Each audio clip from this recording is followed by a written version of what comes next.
Ayan, nandito po tayo ngayon sa procession ngayon ng Nuestra Señora de Portabaga, Cavite City. Ayan. Nag-aanda na lahat sa procession. Ayan. Tignan natin. Ayan. Ayan.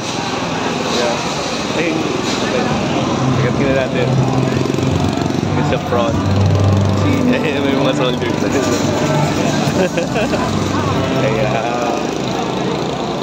Ayan, kung may kita nyo, naka-line up lahat. Oh.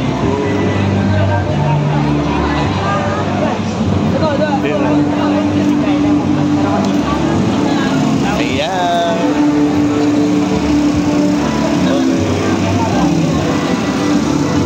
Ayan, nakablak sila lahat. Inang Salidad. Nuestra Señora de Salidad. Ayan, diba? Nagkasama tayo sa ano.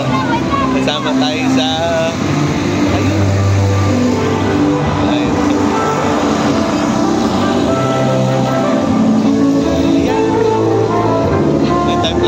Number 16. Ayan.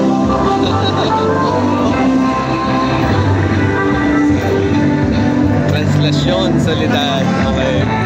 Tignan natin. Ang galing, may nagkakarakol pa, oh. Okay. Tignan natin.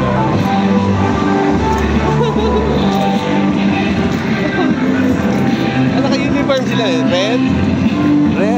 At saka habit. Dahil sabi, swerte ang sumayaw sa karakol.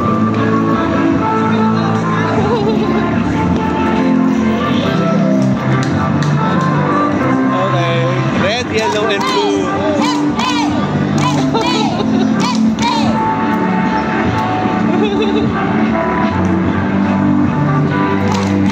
Meron pa choreographer.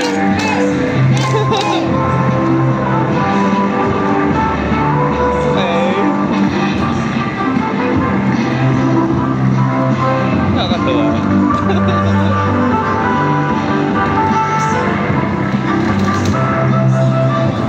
Yan ang traditional na ano. Ayun, no?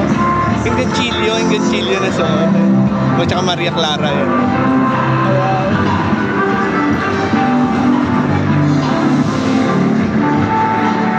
Ayan. Ang cute! Ayun, tingnan natin. Ito naman pa-forward. Ito na yung papunta dito sa may San Roque Church. Ayan. Kaya ka to.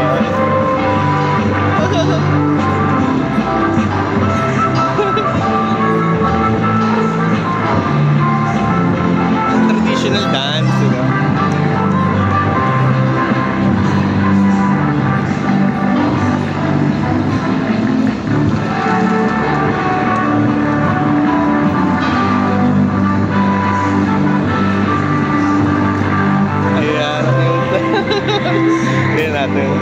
Hindi natin naman doon ko sa may mga hawak silang cross. Okay. Halo-halo pala. Tingnan natin.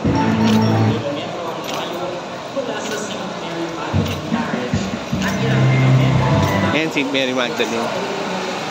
Ay, nandito tayo sa malapit sa Everwin Mart.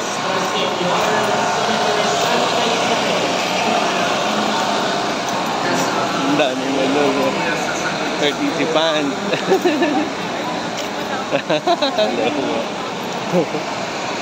Hey. Ayan. Ayan. Sampai sa position.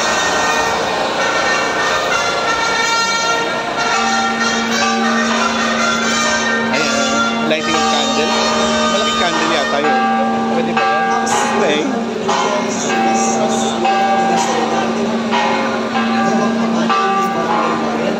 Kaya lang.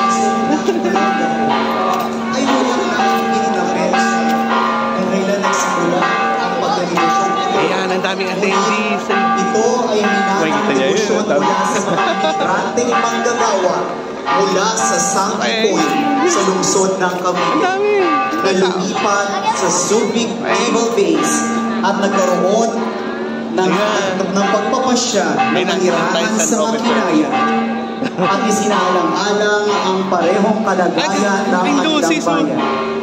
Noong Marso ng taong 1959, ang Catholic Women's Association sa Baryo Makinaya ay binuo sa ilalim ng pamumuno ng parokya ng San Jose. Mayroon ding iba't ibang popular na debosyon na umiral sa Baryo Makinaya noong panahon na iyon. Kaya't upang mapagpasyahan ang kung sino ang tatanghaling patron ng baryo, ay nagpasya ang lay Catholic faithful sa pagpili ng kanilang patron sa pagpapamagitan ng pagbunot ng mga pangalan. At dito ay 5 pangalan ng mga patron ang kanilang pinagpilian. Ang Poong Nazareno, ang Santo Niño, ang Mahal na Birhen ng Soledad, ang ina ng laging saklolo, at si San Judas Tadeo. Isang bata ang napiling bumunot at maraming beses na ang resulta na lumalabas ay palagi ang pangalan ng Birhen de la Soledad. Kaya mula noon ay tinanghal itong patrona ng kanilang baryo at pinili ang 2nd linggo ng Nobyembre upang ipagdiwang ang taunang kapistahan. Nuestra Señora de la Soledad de Makinaya, ipanalangin mo kami. Kasama po ng larawang ito ng Mahal na Birhen ng Soledad de Makinaya ay ang mga deboto mula pa po sa lungsod ng Olongapo. Palakpakan po natin ang ating mga kaibigan mula po sa kanilang bayan.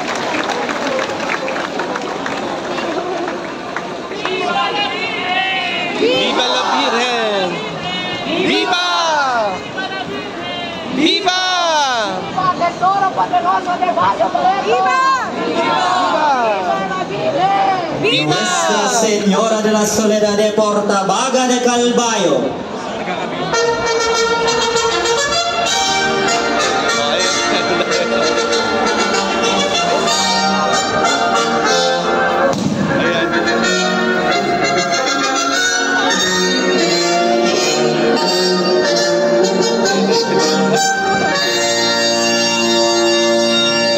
Sa Barangay Kautod, Santa Margarita, Samar, dito nagsimula ang debosyon ng mga taga-Samar sa Birhen ng Soledad na Portabaga. Sa kagustuhan na maipatuloy ang pamamanata sa Mahal na Birhen ng Soledad, sila ay regular na umuwi ng Cavite para sa pagdiriwang ng kapistahan at kalaunan ay minabuti na magdiwang na rin ang sariling kapistahan sa Samar. Ayon sa kanila, ang kanilang mga ninuno ay mga Caviteño na mga minista na nakasakay sa basnigan o malaking bangka na napadpad doon, dala-dala nila ang larawang ito na unang ipinagpista sa kanilang baryo noong 1900 at 15. Malinaw na dito pala sa malayong paguluan ng Samar ay may 102 taon na palang ipinagdiriwang ang kapistahan. Ang Mahal na Birhen simula noon ay di mabilang ang mga himalang ipamalas na Mahal na Birhen sa kanilang mga buhay. Sa ikawang bunso ng mga migranteng pangulis na mula sa Cavite City. Okay, back to yung mga kapwa Caviteño.